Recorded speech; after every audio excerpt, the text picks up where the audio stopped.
देश की लोकतांत्रिक व्यवस्था की नींव है जनता और उनका वोट देने का अधिकार।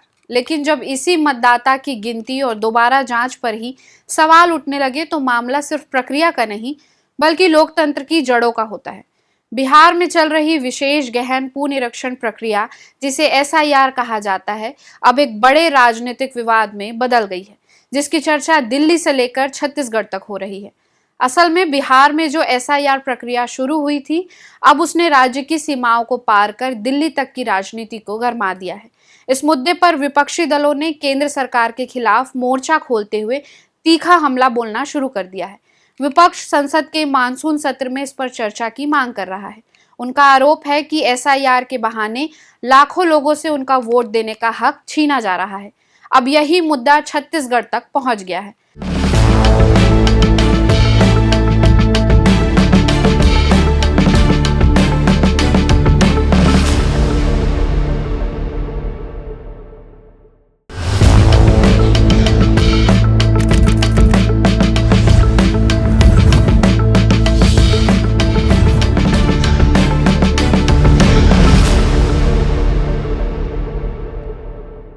नमस्कार, खबरों की खबर में आपका स्वागत है।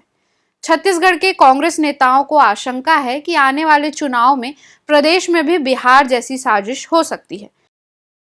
उधर भारतीय जनता पार्टी ने इस आरोपों को सिरे से खारिज करते हुए झूठा और भ्रामक करार दिया है। 28 जुलाई 2025 को सुप्रीम कोर्ट ने कहा था कि चुनाव आयोग को लोगों की सूची से बाहर करने की बजाय उन्हें शामिल करने पर ध्यान देना चाहिए। कोर्ट ने यह भी कहा कि अगर प्रक्रिया में कोई बड़ी गड़बड़ी मिले तो उसे रद्द किया जा सकता है। हालांकि कोर्ट ने 1 अगस्त को मतदाता सूची का ड्राफ्ट जारी करने से चुनाव आयोग को रोकने से इनकार कर दिया। देश भर में जिस एसआईआर को लेकर बहस चल रही है, वह तब लागू होती है जब चुनाव आयोग को लगता है कि मौजूदा वोटर लिस्ट में भारी गड़बड़ियां हैं या उसे पूरी तरह से बदला जाना जरूरी है।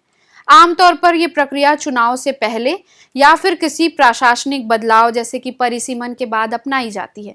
बिहार में भी आगामी चुनाव को ध्यान में रखते हुए इसे लागू किया गया। इसमें पुराने रिकॉर्ड पर भरोसा नहीं किया जाता, बल्कि कर्मचारी घर घर जाकर एक तय तारीख के आधार पर नए मतदाताओं की सूची तैयार करते हैं। इसी को लेकर छत्तीसगढ़ के पूर्व खाद्य मंत्री और कांग्रेस नेता अमरजीत भगत ने बड़ा बयान दिया है। उन्होंने दावा किया कि बिहार में करीब 65 लाख लोगों के नाम मतदाता सूची से हटा दिए गए हैं। उनका आरोप है कि 2028 में होने वाले छत्तीसगढ़ विधानसभा चुनाव में भाजपा इसी तरह की साजिश कर सकती है। उन्होंने जनता से सतर्क रहने की अपील करते हुए कहा है कि वे भाजपा की इस रणनीति को सफल नहीं होने देंगे। भगत के आरोपों पर छत्तीसगढ़ के डिप्टी सीएम अरुण साव ने उन्हें जोरदार पलटवार किया। उन्होंने कहा कि कांग्रेस अपनी हार की जिम्मेदारी लेने के बजाय संवैधानिक संस्थाओं पर आरोप लगा रही है। उनके मुताबिक जनता कांग्रेस से इसलिए दूर हो रही है क्योंकि उसने जनता को बार बार धोखा दिया है। डिप्टी सीएम ने कांग्रेस नेताओं पर झूठ फैलाने का आरोप लगाते हुए कहा कि उनके शीर्ष नेता सुप्रीम कोर्ट की फटकार के बावजूद चुनाव आयोग को जवाब तक नहीं दे रहे हैं। वहीं केंद्र सरकार की तरफ से संसदीय कार्य मंत्री किरेन रिजिजू ने भी विपक्ष की मांगों को नकारते हुए कहा है कि संसद में चुनाव आयोग जैसे संवैधानिक संस्थाओं के कामकाज पर चर्चा नहीं की जा सकती। उन्होंने कहा कि पहले के लोकसभा अध्यक्ष भी ऐसा ही फैसला दे चुके हैं। हालांकि उन्होंने यह भी साफ किया कि इस पर अंतिम निर्णय लोकसभा और राज्यसभा के अध्यक्ष ही लेंगे। Election commission of India, which is an autonomous body, in the past it has been clearly established in this house itself that matters falling under the domain of the Election Commission of India cannot be discussed in this house. On 14 December 1988, when a member tried to raise issue pertaining to the functioning of the Election Commission of India, the then Lok Sabha Speaker Shri Balram Jakarji had ruled in the following words. I quote, Mr.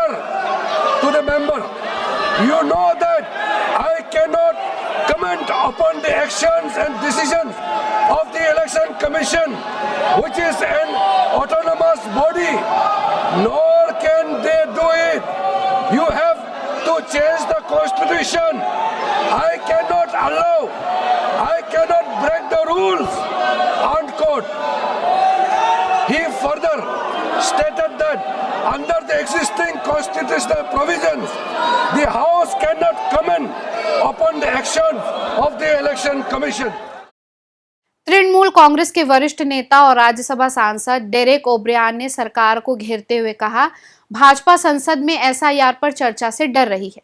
उन्होंने इसे चुपचाप की गई एक अदृश्य गड़बड़ी बताया है। टीएमसी और अन्य विपक्षी दलों ने कहा है कि वे एसआईआर को लेकर संसद में बहस की मांग पर अड़े रहेंगे। अगर सरकार चर्चा नहीं करती तो मानसून सत्र बिना किसी ठोस नतीजे के खत्म हो सकता है। बिहार में एसआईआर को लेकर जारी विवाद के बीच चुनाव आयोग ने अपनी स्थिति साफ की है। उसने सवाल किया कि क्या मृत, फर्जी, विदेशी या पलायन कर चुके लोगों को वोटर लिस्ट में बनाए रखना सही होगा। मुख्य चुनाव आयुक्त ज्ञानेश कुमार ने कहा कि एक पारदर्शी और साफ वोटर लिस्ट ही निष्पक्ष चुनावों की असली बुनियाद है। उन्होंने जोर देकर कहा कि अयोग्य लोगों को वोट देना संविधान के खिलाफ है। साथ ही उन्होंने यह भी कहा कि अब वक्त आ गया है कि देश इन अहम मुद्दों पर विचारधारा से ऊपर उठकर सोचे। यह समय भारत के लोकतंत्र के लिए निर्णायक हो सकता है। आयोग ने सुप्रीम कोर्ट में बताया कि बिहार में 1 लाख से ज्यादा वोटर लापता है। 21.6 लाख लोगों की मौत हो चुकी है। 31.5 लाख दूसरे राज्यों में स्थायी रूप से चले गए हैं और 7 लाख से ज्यादा लोगों ने अब तक जरूरी फॉर्म जमा नहीं किए हैं। अब यह देखना दिलचस्प होगा कि छत्तीसगढ़ में एसआईआर को लेकर विवाद आगे क्या मोड़ लेता है और इसका राजनीति पर क्या असर पड़ेगा। मेरी ऐसी मान्यता है, ये देश ये समझिए कि धर्मशाला से भी गैबीता है।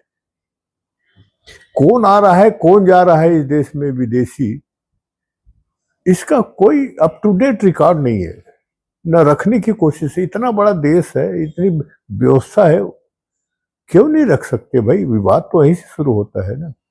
खास करके बांग्लादेशियों के मामले में ये काफी विवाद होता रहा है इस देश में।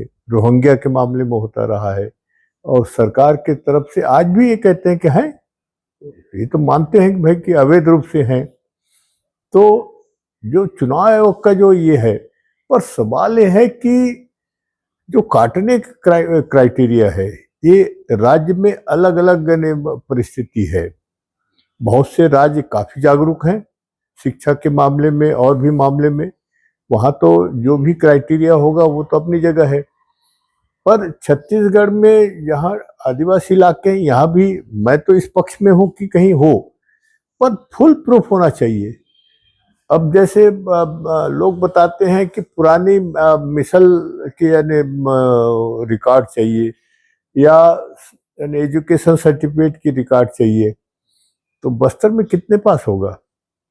अरे मिसल का रिकॉर्ड रखने की जिम्मेदारी तो सरकार की होती है, गांव के आदमी की थोड़ी होती है। तो उनके पास रेडी रखो। अगर मिसल के रिकॉर्ड अप टू डेट रखो तो गांव के लोगों का रखो ना, उसमें क्या दिक्कत है, ताकि आसानी से चला जाए, मिसल के रिकॉर्ड रख सके। अब कहोगे तुम खोजो, अरे रिकॉर्ड की जिम्मेदारी सरकार की है और कहते हैं भाई मतदाता को आप लोग खोजो। ये तो अजीब स्थिति है। साधारण सी पेपर कलेक्ट करने में पसीना छूटता है गांव के आदमी का। और बस्तर में तो अब हमारा पिछला जो ये अनुभव है, बहुत से गांव वीरान है, उसका कोई रिकॉर्ड नहीं है। बहुत से जगह ठीक से जनसंख्या का रिकॉर्डिंग नहीं हुआ, तो उसका क्या इलाज है? तो फुल प्रूफ होना चाहिए।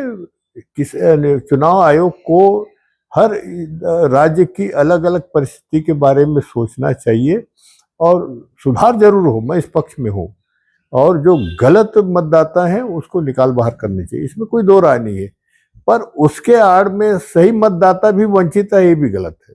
एसआईआर का असली मकसद वोटर लिस्ट को साफ करना है, लेकिन जब यह राजनीतिक बहस का मुद्दा बन जाए तो इसकी निष्पक्षता पर सवाल उठना लाजमी है। ऐसे में चुनाव आयोग को चाहिए कि वह पूरी पारदर्शिता से काम करे और राजनीतिक दल भी इसे गंभीर मुद्दे को जिम्मेदारी से उठाए। लोकतंत्र की ताकत जनता के भरोसे में है और यह भरोसा तभी बना रहेगा जब चुनाव प्रक्रिया निष्पक्ष होगी। खबरों की खबर में आज इतना ही। नमस्कार।